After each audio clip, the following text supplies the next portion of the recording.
but back in those days, there wasn't a ton of restaurants and bars or places to sell your beer. So the breweries would open up bars and or saloons, and that's what he did. He opened up the Columbia Saloon on December 17th, 1903. Wow. The same day the Wright brothers took off from Kitty Hawk. Wow. For 12 seconds of flight. Wow.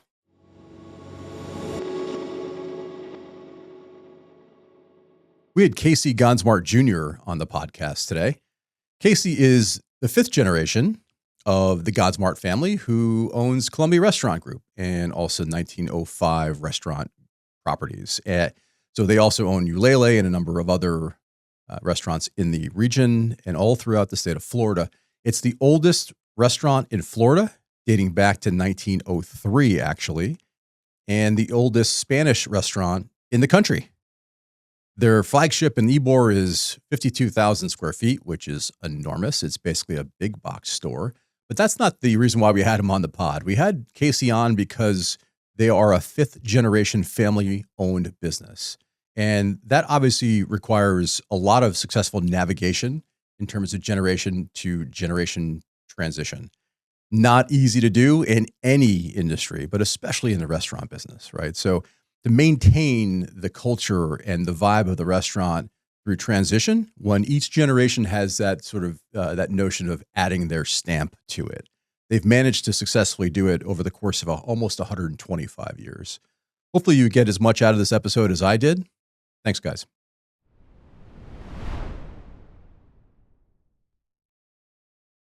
Welcome to Closing Remarks. I am your host, Dara Sharif. We have with us today Casey Gonzmart Jr.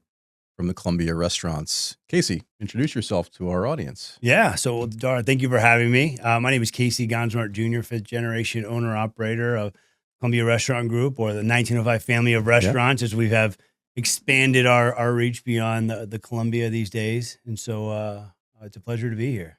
Well, we're excited to have you. It's a very unique story. And I think that's why we brought you in, is because of the uniqueness of this story. So let's go back to the beginning. I know you weren't there. You're not quite old enough to be there, but we're talking 12 decades here. Right. For the non-mathematicians in the room, that's over 120 years here since you guys were founded. So I'll start with this. So if your great-great-grandfather were to walk into the restaurant today in Ybor, what would he recognize versus what he wouldn't recognize? Let's start there. Well, first off, he would definitely recognize the entrance, because our original bar is still there from 1905. Okay. And so he would recognize that. Now, we have added some accents and different things to that room, but that would be recognized. And he would be able to see that, as well as the dining room that we expanded upon in the cafe room. He would recognize that. But beyond that, the rest of the expansion was taken on from my great-grandfather. And so there's very little here today that my great-great-grandfather would be able to recognize. He'd see his picture on the wall. Yeah. He would get that. Yeah. But it's quite expanded over the generations and the decades to be the building that it is today, to encompass an entire city block with 15 dining rooms and 1,700 seats. And so that is not what I believe that my great-grandfather had envisioned when he set out to open the restaurant, like you said, over 120 years ago. Did I see that it was 52,000 square feet? Is that what we're talking about? Right. Yeah. So it's over 52,000 square feet, right? That takes that's how you need a lot of square footage to get a lot of those 1,700 seats. Our new kitchen is about 25 years old. That's over 6,000 square feet of that space. So our kitchen is sometimes the size of other restaurants, right? And so it's an amazing facility that we're able to do what it is that we do on a daily basis, whether it's people dining for just regular lunch or dinner with their families, or to come see the flamenco show, which we do twice nightly over there, and we've been doing that for over 60 years. Or you're having a wedding reception, or a celebration of life, or a baby shower. I mean, we run the gambit on all celebrations that we have in the restaurant. So it's quite a remarkable place to see. I'll tell you, in the morning at 7 a.m. it looks one way, and then when you show up at lunchtime, it's another way, and then at dinner time, it's a whole nother thing. So that's like a big box store. How do you maintain that sort of intimacy, sort of a family restaurant feel when you've got the size of a Best Buy? That's a good way to put it. You know, I would be lying if I say that it wasn't difficult, right? Yeah. But you know, it's the involvement of every generation of my family and our teammates who a lot of them have been with us for decades as well, creating that culture, that ambiance, and passing that on from generation to generation. You know, I mean, Yeah. it is just today.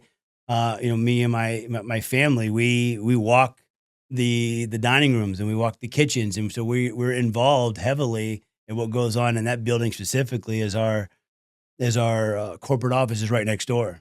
So it's easy to walk around and talk to people and tell them the history and to talk to our teammates and thank them and just hear what they have to say of what our guests are saying. And it's not a difficult place to spend an afternoon. I'll tell you that.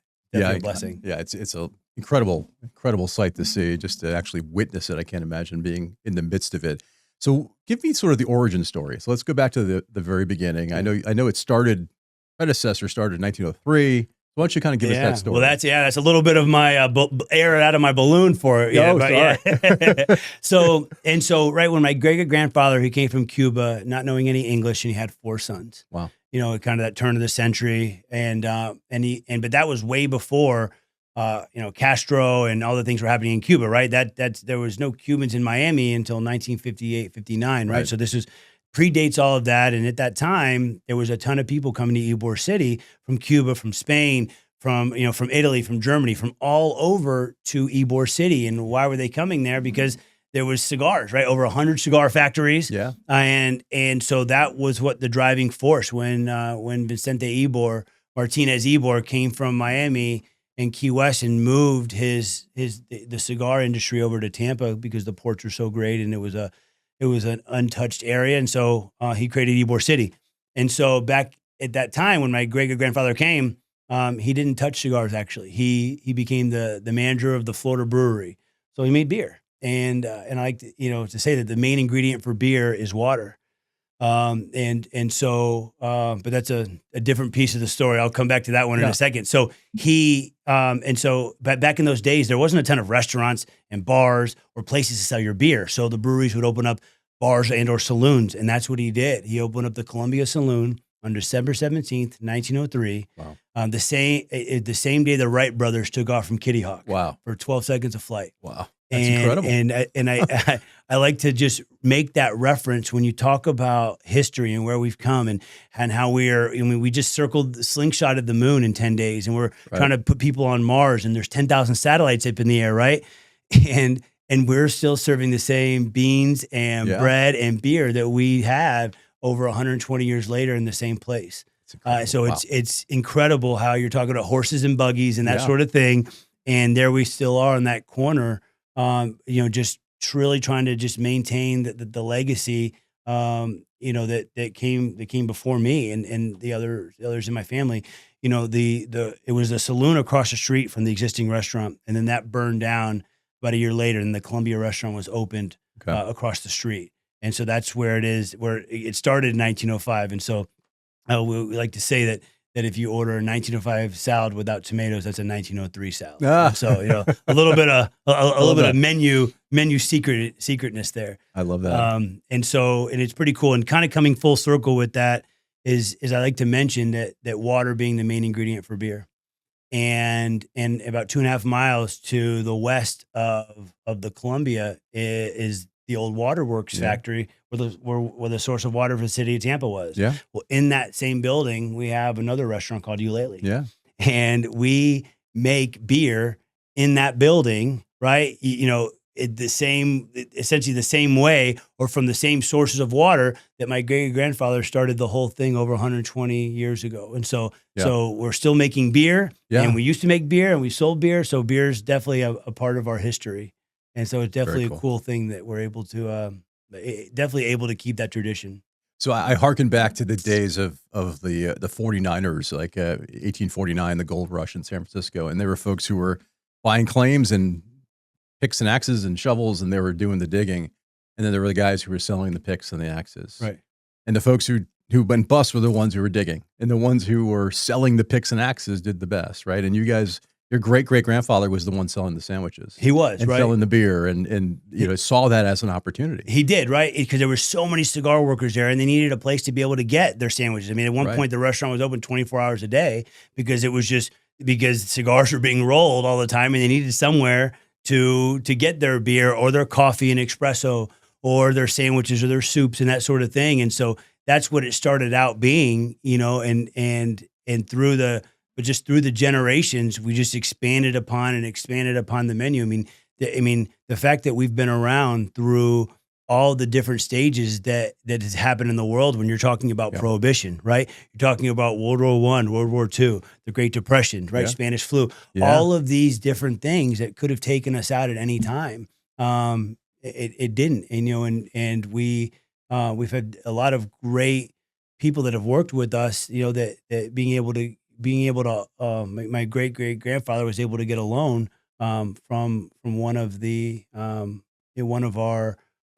our servers, and because he told him that we couldn't close this restaurant. This meant so much to the community, so thankfully we did that, and we were able to stay alive and stay thriving for Ybor City, as it's been through its ebbs and flows, right? Ybor City's had a lot of different things happen through it, and urban renewal, and then the interstate goes through it and kicked everybody out to Carrollwood. Anyone who lives in Tampa will know where Carrollwood is. I think you might know now. And that's what happened. So, but now you see though it coming back this way, right? And and there are people moving back into Ybor City, and then there's so much development and things like that are happening.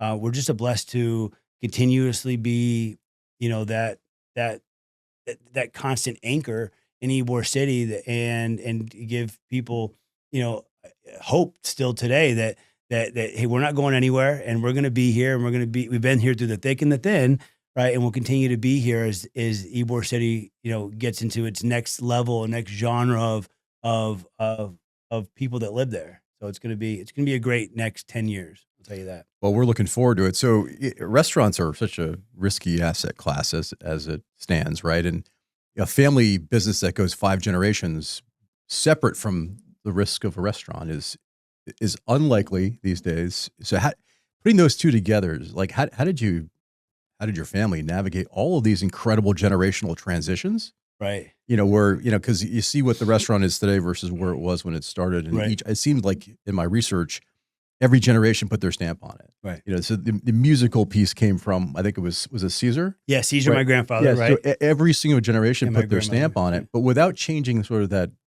nucleus, that cultural component, that being tied to Ybor. Right. Just talk about some of those transitions and how you made it work, how you navigated that. Right. So, I mean, as you kind of called it out, right? I mean, 5 generations, my children are 6th, right?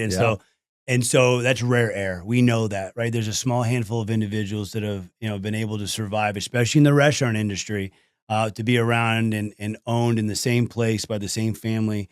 And so the rare air is not lost on us or anybody in our family. And so, and I say too that, if you're the founder of a business, you can kind of get your kid to care, but how do you get your kid's kid to care, right? And so most family businesses do fail in that 3rd generation, right? You get over 90% of them do because they want to do something else, right? And they fail for that reason, or they fail because either nobody wants to be involved in it, right? And that's happening now these days, where younger kids don't, or the younger generation doesn't want to do the jobs that their parents did and things like that. And or you get so many family members involved that everybody has an opinion, or everybody wants to take out of the business. And so, so we're blessed in a way. If you look at a tree, that has a trunk, right? So my great grandfather was the trunk, and he had 4 sons, and over the multiple decades, my great grandfather was the one that bought out his other brothers, and so that trunk that you would have branched off into 4 almost continued to be a trunk in the 2nd generation. The 3rd generation is my grandmother, and she was a single daughter. And so you said music, right? So my grandfather, he was hired to be in the band and lead the band because he was a concert violinist Well, my grandma was a concert pianist who graduated from Juilliard. Wow. And so she had very delicate hands. And so, but she was amazing to hear. They both were amazing. My grandfather would walk around the restaurant in a tuxedo, playing his violin for people. Oh, wow. Because That's he awesome. was a showman. That's what he did. He brought that piece into the restaurant. And so then when they took over, it really was one, and then again, really one set of husband and wife that took it over. It didn't branch off until you got to my father and my uncle in the fourth generation, right? So who are still alive here today and doing great work, within the restaurant. And so today you have, so my father and my uncle. My father retired last year, and so I was able to figure out how to fiscally be able to take over my father's ownership of the restaurant. And then, then my uncle, his brother, he's about 5 years younger than my father. So he's still our president CEO. And then, underneath him is the other fifth generation is my cousin. So we both have sisters and brothers and that sort of thing, but fifth generation is just the two of us that are involved in the business right now. So when you go from 3 generations as a trunk and then it shoots off into 2 branches, well, it's still right now going to be 2 branches between her and myself. Wow. And so and we work exceptionally well together. And you've been there, 15 years as a full-time employee? Yeah. So I took a different path a little bit. So after college, I went to Florida State. Go Noles. Go Noles. Anybody around here? My Go daughter's Noles. going in the fall. All right. Yeah. Well, very smart young lady. And so after college, I wanted to figure out kind of a different bit of a path. I felt like I could maybe offer something different to my family business if I got out and saw how others kind of do it. Yeah. And so I was able to get a job with a company called Levy Restaurants. They do sports entertainment, food and beverage. Okay. So I know you know a little thing about sports entertainment, a little bit, right? A little bit, you all. And so did the suites, the concessions, the catering, all of that at Raymond James Stadium. Did that for about 5.5 years. Traveled all around the country, opening up different properties for them, and it was incredible experience. I mean, Super Bowls and NASCAR and World Series and NBA Finals and Kentucky Derby, all this really cool stuff. But I was able to gather a lot of knowledge for myself operationally, but also kind of how big companies work and operate. Yeah. And then I got a phone call because an opportunity came to my family for us to open our Columbia restaurant about 12 years ago at Tampa International Airport. Yeah. Over on the Delta Terminal. Yeah. And we're looking forward to Airside D to put a Columbia there. So, absolutely, and anybody who sees Michael Stevens, tell him more Columbias is better. And so then my family, the opportunity came, they said, "Hey, look, we have an opportunity, and if you want it, we'd love for you to operate our Columbia restaurant at the airport, because we don't know what it's like working with some of these big publicly traded $1 billion companies." Right. And that time, that's what Levy Restaurant is and was. And I said, yeah, I mean, I always wanted to work with my family. I just never knew the avenue at which it was going to happen. And opening that restaurant was my way in and my way to contribute. I felt the best way for my family and to watch after our recipes and our traditions and that sort of thing in a kind of a public space, and make sure that those traditions stayed on. And so that's where, and it's still today, or 13 years later, or 12, 13 years later, we're still open there. And with some other restaurants now in the airport, with a Ulele, a Goody Goody, and a Cafe Con Leche over on the Southwest Terminal. Yeah. But I've been in our corporate office now for about 8 years. I transitioned out of that role, and now all in on all operations, all everything. You must have grown up in and around the restaurants, right? They saw you as a little kid, probably patted you on the head, got you a little soda to keep you quiet, right? And now you're in a leadership role. Talk about that little transition. How do you manage people as one of the leaders of the business, one of the owners of the business, when they saw you as a kid? Yeah. So right. I guess that's a bit of it's a blessing to have so many long-term teammates, whether in a corporate office or in operationally in some of our restaurants, that have known me as little Casey, right? And I think I had worked in the restaurant ever since I was 10 years old, and then in the kitchen ever since I was 12. Chopping vegetables every summer, right? And every Christmas break. And I tell this story that, that as a kid, they give you a chef's knife and 50-pound bag of onions. And they're like, here, chop these, right? And you can just imagine a 50-pound bag of onions. And when you get that last onion, right, you're like, you're like, oh my gosh, I'm done, right? And then somebody asks you to go to the cooler, and you find out there's moss onions, right? Because there's always more onions, and there's always more peppers. That's great. Always more mushrooms, always more potatoes, and we're still cutting and chopping and using those recipes and doing things here today. But it was such a great experience, which I can't say that I maybe appreciated in those years. Right. But I love the kitchen. I love the dish area. I love the prep area. I love all of that stuff. It's the engine that gets the restaurant going. And so I believe in my heart that experience, and I never worked in the front until I was an adult, really. And so I had a great affinity and appreciation for what happened in the back of the house. And I believe now allows me to feel comfortable when I'm walking into the restaurants and going into the coolers and talking to the teammates and knowing what I'm talking about. It was an incredible experience. And so there are still some of those folks that have known me since I was here. Yeah. But I think that just over the last, 8 years or so over my adult working life, that they've been able to see that my growth, I believe, and I'm really no longer that kid anymore. Yeah. You have a little gray hair. It's good. Yeah, do you have that brushed in, or is that real? Yeah, it's real. It's real. I think it's going higher. It's going higher and higher. I try to keep it a little tighter. On Wednesday, I'm going to get that taken care of. Keep that hairline, though. Yeah. It's important, right? And so it's incredibly unique, but it's a blessing too. When you've seen those people as well grow up, and you've been able to see their kids who are younger and now adults having kids. And so, I know maybe it's corny to say, but we are like one big family. Actually, every 2 years we do a employee appreciation dinner, and so. It's gotten to be so many people now that have been with us for 10 years or more, over 20% of our teammates, and that's over 1,475 people. Wow. And so we've had to break it up. So we had one dinner 2 weeks ago, and then we have another one this coming Monday. And we recognize those individuals that have been with us for so long. Wow. And it's incredible. It's really a blessing. And I sometimes for us to be, for myself, my family, for us to be in the situation that we are, we're standing on the shoulders of those people that came before us, right? And I look at it too, that I'm just borrowing this business from the sixth generation, right? And I tell people that, we're not just a family restaurant. We're really more of a community restaurant. Yeah. We try to give back as much as we can to all the communities at which we have restaurants in, and we're so ingrained and entrenched in those communities that, you can't be around 121 years if you don't support and take care of and recognize the communities at which you live, work, and play and operate in. No doubt. And so they've blessed us, and we're just.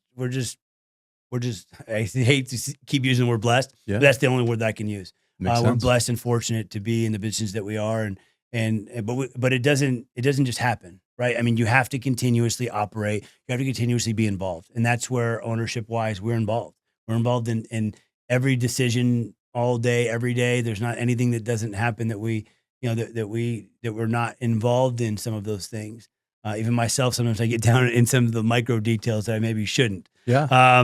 But I pride myself on being able to visit the restaurants, weekly and daily, being able to walk in, talk to the teammates, see how I myself can help make their lives better, or what it is that we can do to make the restaurant better. And it's nice to be able to go in, hear those things, and then be able to actually act on it and change the way some things are like that. We're a big company, but we're small and we're pretty nimble. And so we can pivot pretty quickly if we need to. Makes a lot of sense. So one of the things I've seen with family businesses that causes them to fail, to have disruption, is the instinct for the next generation to come in and sort of disrupt. Mm-hmm. Right. So talk about the notion of like evolution versus reinvention. Yeah. Right. So putting your stamp on it, each generation has put their stamp on it, but the culture remains the same. The vibe remains kind of the same. Right. And I think that's part of the secret sauce. Right. Talk about that a little bit. And I think it, though, for us, that being involved in the restaurants from such an early age in every generation, that it felt very natural, right? It felt natural for my father, my uncle, for myself, my cousin, to be in the restaurant working so early that it was a natural thing, and it became more than just a job. It's kind of part of all of our identities as well, right? And in the community and that sort of thing, And, and there are things, right? Especially when I worked outside, I can say I thought that when I was gone and then I came back in, I'm like, oh, well, I got this all figured out. Like, don't worry, right? Like, oh, you guys are doing all this wrong. Yeah. Like, let me show you what I know. And, and I can say there were some learning curves and learning pains for me to understand that, look, this may not be the way that the big boys do it, right? Or these people who you worked with, but it's the way we do it, right? It's the Columbia restaurant way. And it's time tested. And it is time tested. Yeah. And so we see that along the way. And so I learned and I understand now that that to do things right, it takes a lot of people with their hand on the wheel to turn it, right? And that's for a reason. When we do one thing, we test it in a restaurant for a long time to make sure that we're not going to disrupt the culture. We're not going to change the way we do things because we want to make sure that it's the right thing to do, because when we make a decision, to us, short term for us is like 10 years, right? Because when you've been around so many decades, and we want to make sure that we're not doing something because it's just trendy, right? Or it's a fad. Want to make sure that it's tried and true. And so we are late to the table on some of those things, right? So like COVID is an example. That was a difficult thing for us, and like everybody else in this whole country, it was. And we closed for 60 days, but we were, we paid every one of our teammates for 40 hours a week and all of their health insurance for 60 days. And so when we were able to turn it back on after about that time period, we almost brought every person back. Every person who wanted to come back, we brought them back, and we made over 6,000 meals a week, and we delivered those meals to our teammates from St. Augustine all the way to Sarasota. Wow. And that was a family company decision that we needed to do. But along that, we learned that takeout was a thing. Yeah. So we implemented takeout because before that, we were like, oh, that's just an annoying part of the business, right? Oh, like people called up to get the food. No, we want you in the restaurant, have the experience. Have you seen how beautiful this place is, right? Right. But now it's become a big part of our business. And so actually, right now, it sounds weird, we're testing online ordering. Yeah. No delivery, but online ordering. Yeah. And what is 2026? Yeah. But we're able to do a pretty good job with it just on the phone and the calls that we get. And so, we're okay testing, testing things out and taking the long way there, because we want to make sure that we do it the right way. And so, again, it's just the way that we do things, and it's proven over the decades to be the right way to do it. Yeah, and you're not a sort of early adopter or even a fast follower. You stay true to what works for you guys and will implement when the timing makes sense. Right? Exactly. And we never know when that is, right? And again, we read the articles like everybody else. Yeah, of course. Right? And by the time we're sometimes ready to like implement something new or do it, we find out like that doesn't work now. We're like, oh, good for us. We didn't jump on that train. Right. And so there's a lot of things that we didn't just jump on, and it's proven proper for us.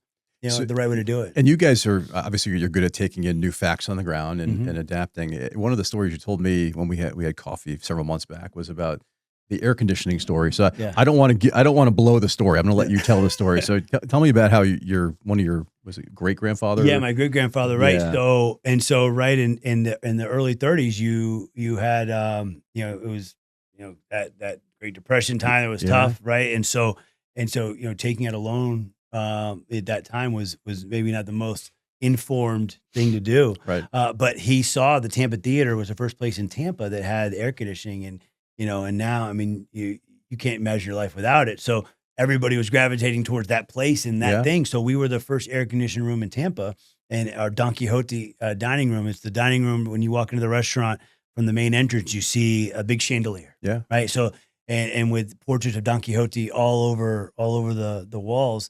And so, but he believed in that, even to the point where we have pictures of spray painted wooden signs saying air, conditioned air, come in and check it out.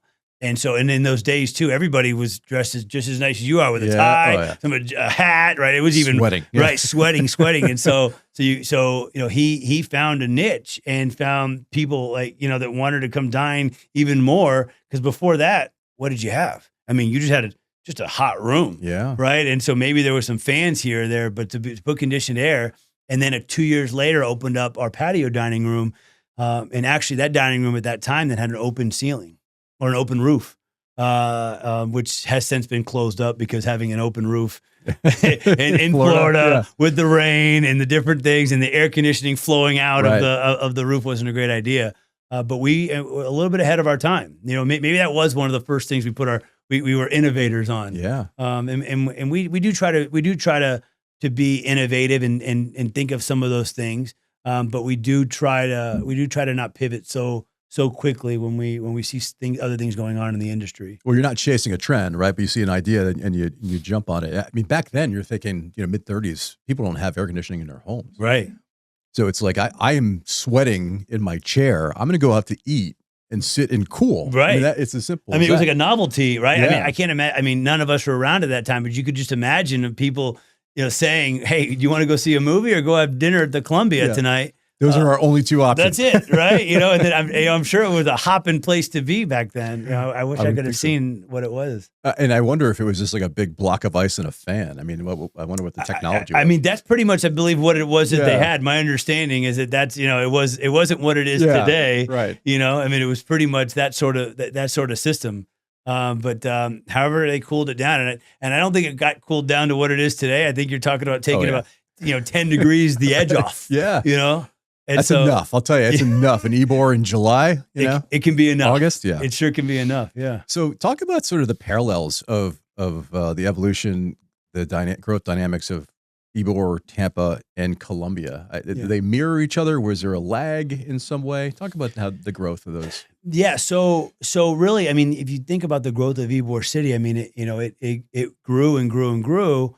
But then what ended up happening, when people moved out of Ybor City, there was no reason to have a grocery store there, right? And there was no reason to have a hardware store, and those sort of family-owned places kind of started going away one by one as people moved out and went to the suburbs. Like I said, the interstate and urban renewal came through, right. And so it was tough, and those were tough times, and Ybor's gone through its own cyclical part of and sometimes the area gets a bad rap, but I'll tell you, it's beautiful, and I walk the streets every day, and so but right now we're coming into a whole new era right now that's got a lot of excitement for everybody. So people will say that, well, first we have Gasworks, right? So there's about 59 acres. Daryl Shaw, amazing human being, right? And him and his team with Kettler and are building, just like I said, 59 acres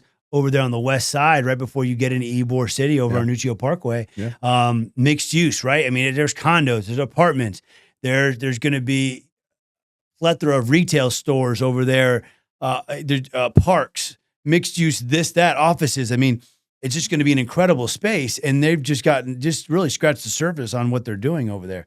And then you're going to be able to connect, that west side to Water Street, right? Mm-hmm. Or to Channel Side to Water Street, right? Then with the trolley connecting the whole thing. And as you work your way east down 7th Avenue, once you get to between 21st and 22nd Street, you have, the Columbia restaurant. Now people will say the Columbia is either the beginning or the end of Ybor City. It's the beginning to me because so it's always been the beginning. But there's not much there going east, right? But until Daryl then has a secondary plan, which is a little less talked about because Gasworks has all of the energy and the hype, which it should right now. But, taking over the sheriff's office, going, just northwest, going east, all the way down 7th, all the way to the Selman Expressway, those 8 streets, that's 29 acres that he has that eventually will be the same sort of thing. Mixed use apartments, condos, parking garages, retail, offices, right? All the sort of things going on. So when you have Ybor built out on the west side, built out on the east side, right? What's in the middle? The Columbia restaurant. Yeah. Right. So the Columbia will soon no longer be the beginning or the end. It'll be the middle of Ybor City. And they're changing the way the interstate's going. So it's going to drop you off a little bit differently too. And then once that starts to happen, you're really going to see just an evolution of that area and that changed. And it's coming. It's not here yet. Right south of the Columbia, we have a Sicilian restaurant called Casa Santo Stefano. And it's named after when my great grandfather came from Cuba, there was a whole migration of people from Italy, but Sicily, from the small area of Sicily called Santo Stefano. And about 60% of all the Italians or Sicilians that came to Ybor City were all from that area. And because, one family would sponsor another, Right. that's how it happened, right? You just went to where your family went.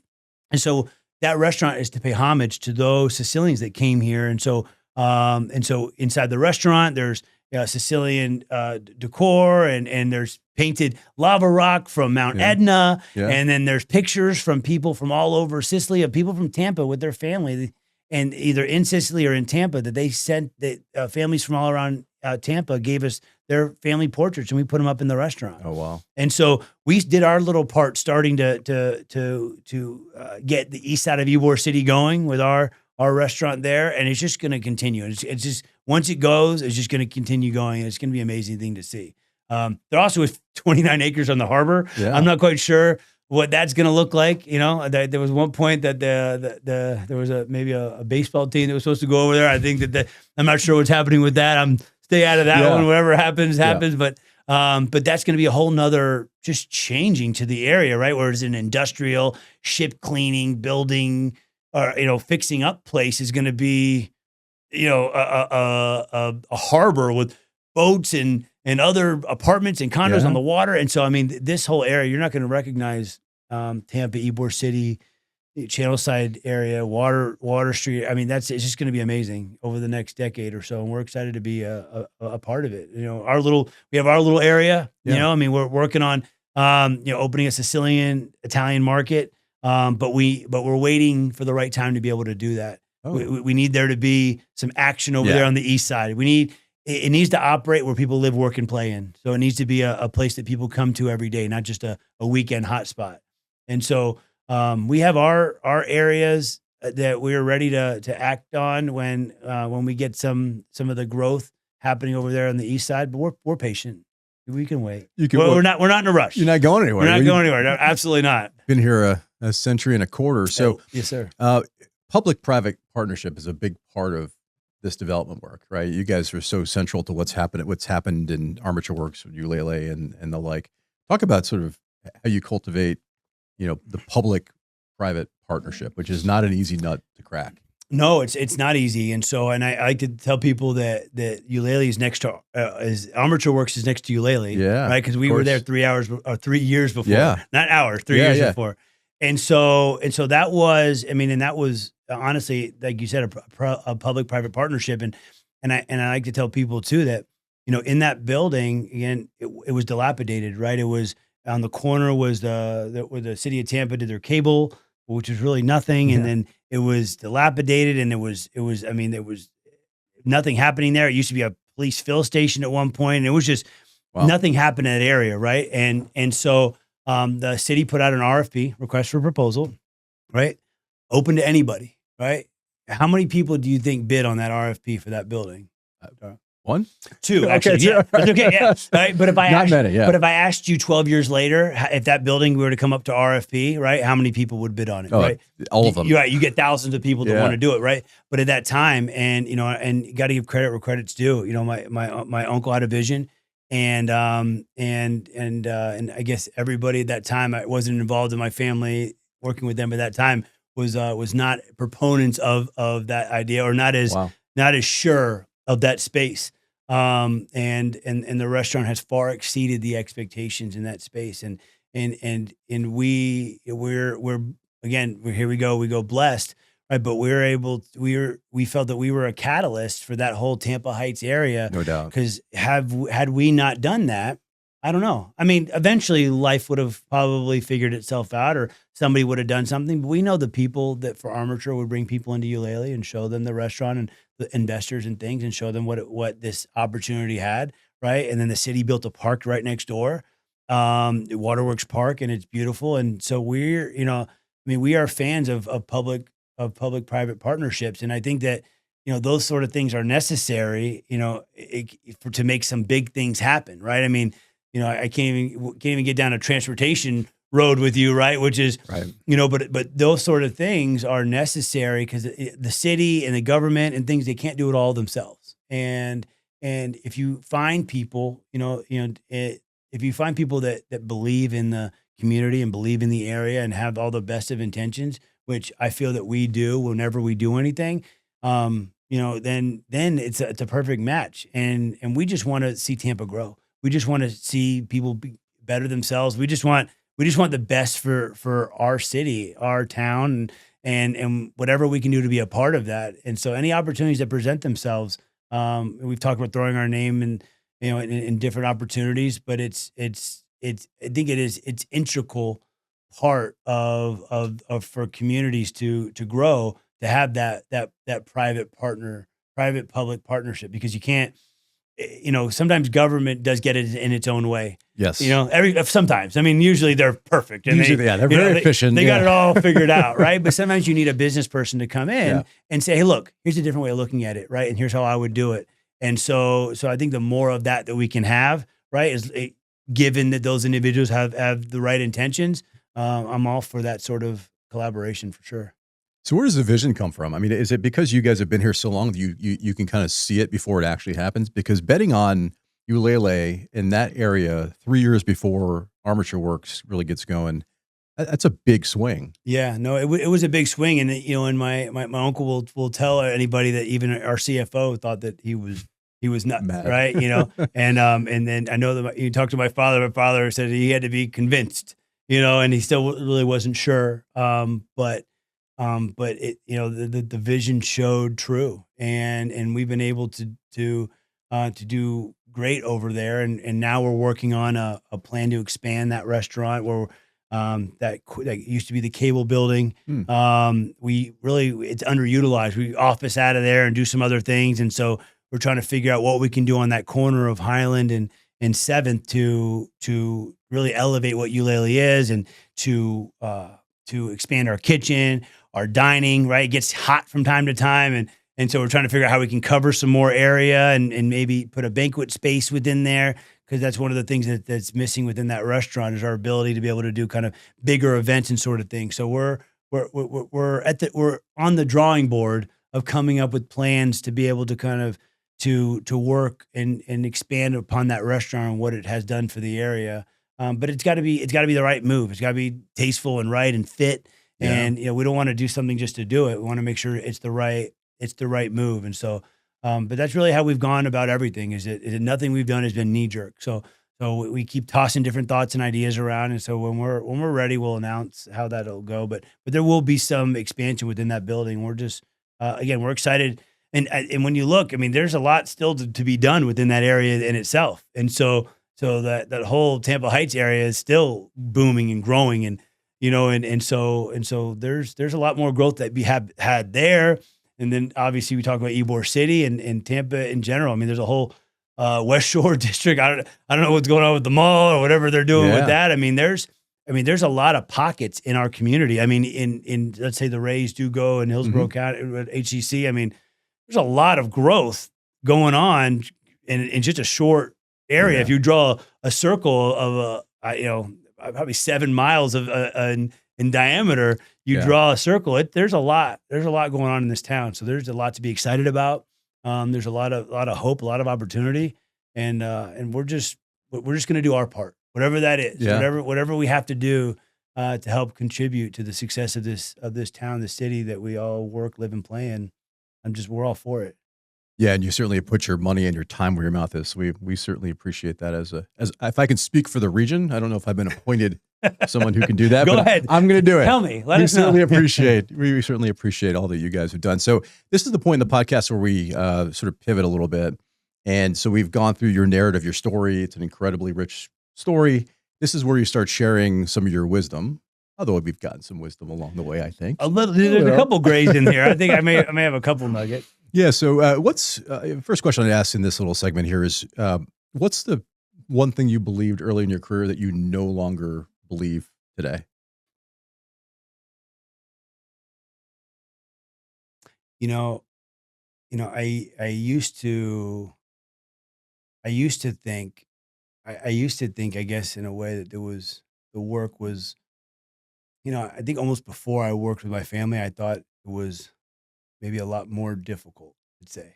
Um, because I was putting in a lot of the hours and a lot of the thing, and nothing against big companies and things like that. Yeah. But I put in a lot of time for these corporations, and and it was almost just like that I was kind of a number, of people, but being able to now work with my family and see how a family operates, I mean, I don't count the hours. It Right. doesn't matter, Right. and it's just I'm blessed to be there every day, and it feels.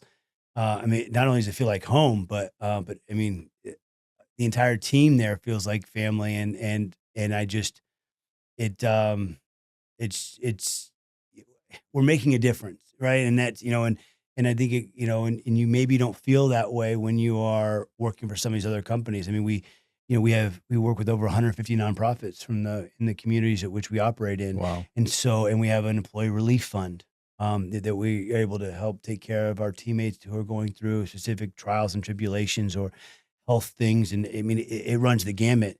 And so, I guess I didn't really know the sort of difference that that we could make, or you could make as an individual.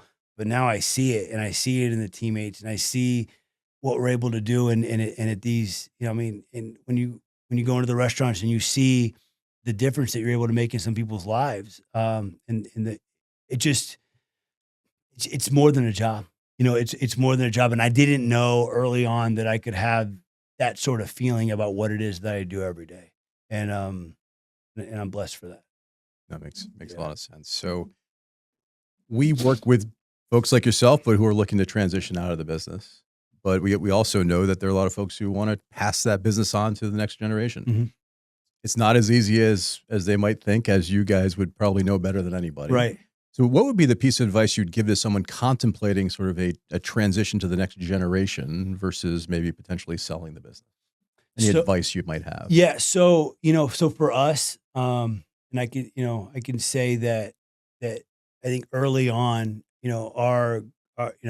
I wasn't around for my great grandparents. I can only speak to my grandparents, right? And then in my parents and now, but I mean, I think you got to keep the the the kids or those it just engaged in it is what you do, right? I mean, I try and tell my daughter who's 8 and my Yeah. son who's 4 who doesn't really understand, but try to keep her engaged, and when I take business calls, I let her listen, right? And then she'll Hmm. she'll ask me questions and hear what happens, and we go into the restaurant together, and I explain things to her, but I try to keep it at an 8th grade level. But I think that, early on you have to keep the kids engaged. Um, if you want them to have any sense of belonging or being, I think that if whatever your business is, and I think you have to give them the opportunity to care about it and to be a part of it. And if you don't introduce it to them at an early age, then it really is just a place that dad works or Right. mom works, right? It's just Yeah. it doesn't quite, and it doesn't matter whether you're servicing air conditioning, or you're installing a toilets, or you're making beans, right, and rice and whatever it is. I mean, you have to find a way to connect with those kids to be able to do that. And I think that if you don't do that early Yeah. on, then yeah, and you can say, "Hey, yeah, absolutely, follow your passion, do your own thing." And I tell my daughter that. You ask her what she wants to do. She wants to be a princess veterinarian. And a few weeks ago, she said to my wife, "Is Daddy going to be upset if I don't work with him?" No, Mm. no, whatever your heart goes.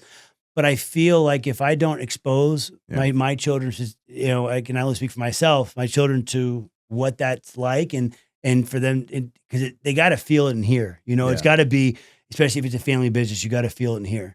And if you don't expose them to that at an early age and continue that on, then you're right. Then you are going to have to contemplate selling it, because they aren't going to feel it, and it's just going to be a thing. Yeah. And I feel bad for those where that happens, and maybe those people did expose the kids and it really wasn't for them, right? Which I'm blessed that didn't happen to us, right? And these old in the older generation going down and looking at the younger one, when is it time for them? Everybody has their own timeline, Yep. my father has a timeline, my uncle has a timeline, and whatever that is for them, then that works for me and my cousin and the rest of the group. You know, it's not something that we talk about all the time. My father just turned 78. And last year he was like, "Hey, I made it 5 years longer than anybody else in my family." He's like, "So I'm on borrowed time." Oh, wow. You know, and so, but my dad's healthy as a horse, Yeah, and great, and is enjoying himself, and you know, and I mean, he calls me every other day, and funny, he'll call me and give me a hard time of something that he saw, and I'll kick back to him. I go, "Hey, like this happened. This is going on for 60 years. Yeah. Why didn't you fix it?" You know, That's right. You had plenty of opportunity to fix it, absolutely. Pops. You know, but my uncle's there every day, my cousins are every day, and so I mean, we all work together. I mean, it's a family business, and you know, we don't just say it; we are. Yeah. I mean, you know, and we are around. We make ourselves available to all of our teammates, and they see us, and we hope that they can come up to us, and you know, I mean, we're real people that know what's going on in our business, and it's a part of us, right? It's more than just a job. So there's a tremendous shortfall right now in princess veterinarians. There are. Yeah, we There need her are. to continue on that path. I mean, we're lacking. Very much so. Very much. I'm gonna let her know specifically that Yeah. that I got that information today, so she can stay on that path. I've spent a lot of time researching this. Yeah. I'm a girl dad myself. So Yes. yeah, I think you put together an incredible set of wisdom there, I think, for our audience, because you have to start so early, Mhm. right? So I think most people say, hey, I'm 65 years old. I'm running out of gas. My kid's 30. Maybe I can turn the business over to my 30-year-old kid. And then you start getting him ingrained in the business. And you're selling it to like a 10-year-old, a 12-year-old, Mhm. a 15-year-old. Like, it's early. Right. It's getting them involved, and not just like working, but also like appreciating what's gone into it historically, what it means to them, and that it's not a job. Mm-hmm. This is part of our family, Mm-hmm. right? I think that's a big difference. It's a big difference, and we're blessed that we have almost an amazing chronological history that I'm able to draw from and read from and understand and share it with my daughter. You know, we had it when I mentioned an employee banquet a couple of days ago, and in one of our areas we have my grandmother's piano, and my daughter, she was like, "Hey, can I play it?" And you know, and I didn't know what she was going to do, but I mean, she doesn't play piano. I had her watch a YouTube video like one lesson to like learn ABC, BCE or something. But like she was using her pinkies and doing things, and it was just like, wow. And my wife was like, did you see what she didn't play a song, but she didn't not play a song, right, you know? Yeah. But she wouldn't have wanted to know that if I didn't go through with her that her grandmother went to Juilliard and played the piano, and here's her wedding dress and the area that showed her, and so like, and got Wow. to give her some more history. And so I recommend to all of those business leaders, I mean, that engage your kids into what it is that you do daily. I mean, because they're sponges. They want to know, right? And yeah, I mean, yeah, you can't explain high level things to them, right? But like, to think that they're too young to understand is a misstep. It's definitely it would be easier for me to not, Yeah, or to take the calls outside. But I think that she needs to kind of hear and understand. And my wife does a great job about keeping the kids and, to understand what it is that daddy does. And whenever I'm out and out late, I mean, my wife is my rock. I mean, I couldn't do what I do without her. I mean, she's an amazing partner and best friend to have. And so but her and I communicate amazingly, and that's That's the a little key, marriage tip: communication. Which is key. But write that down, Kyle. But she helps tell the story. She's reading the cookbooks that were written with history in it to my children. So that they can understand. So my wife is a part of this just as much as anybody else. And so and again, if they decide to be a princess veterinarian, and my son wants to, I don't know, become a pro wrestler, which seems like that's, what 4-year-olds do these days, jump off the couch. That's okay. That's okay. It's not forced, and so, but I have a long time for that. And I'm 43. And so, I got a long runway ahead of me, and we have a lot of opportunity ahead of us, and a lot of growth, and, but one day at a time. Well, Tampa has a rich wrestling tradition, as you know. So there's a lot of the Graham family ran the wrestling here for, I don't know, 40 years. Absolutely, there's yeah. a big legacy there. Actually, one of my best friends from high school, his father was a pro wrestler. Oh, wow. His name's Corey Kern. Hmm.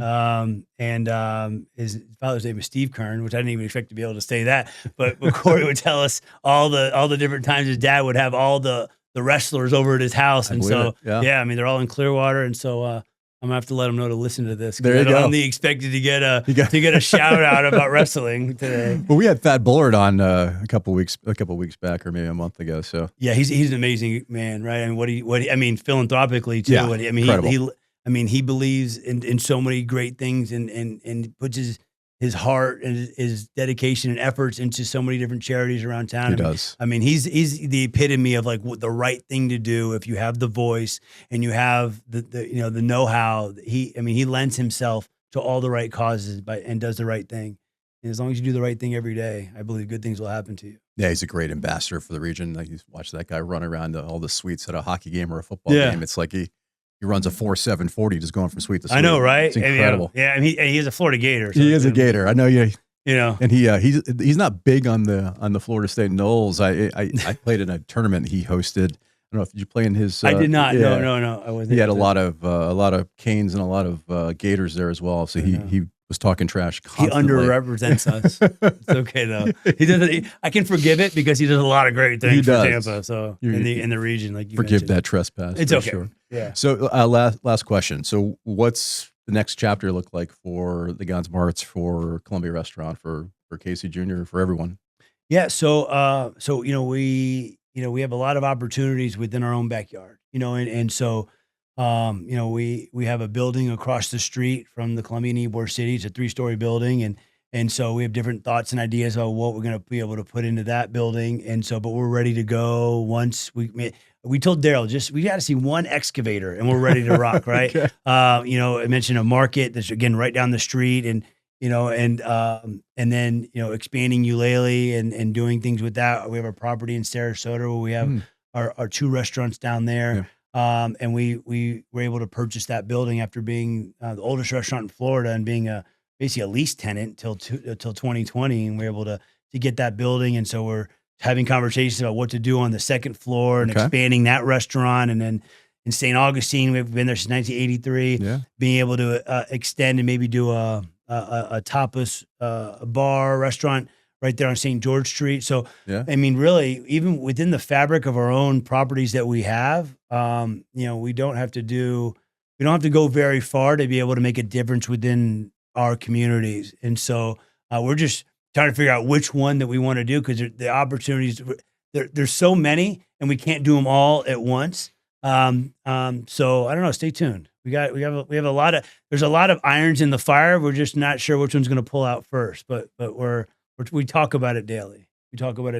I'm sure you do. And also taking care of just what it is that we do every day. Yeah. I mean, that in itself, it takes on a life of its own. And so even if we didn't do anything for the next few years, just making sure that that we're taking care of our teammates and the community and the guests that dine with us every day, and just trying to get better at what it is that we do. I mean, that in itself is a job that takes all the time that we want it to take. So, but yeah, there's some stuff on the horizon. So stay tuned.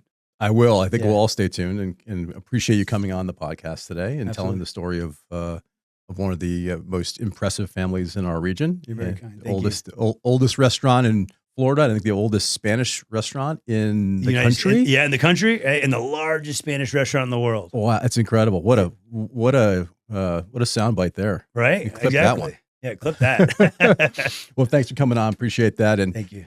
And remember, in business and in life, the best outcomes aren't found. They're built.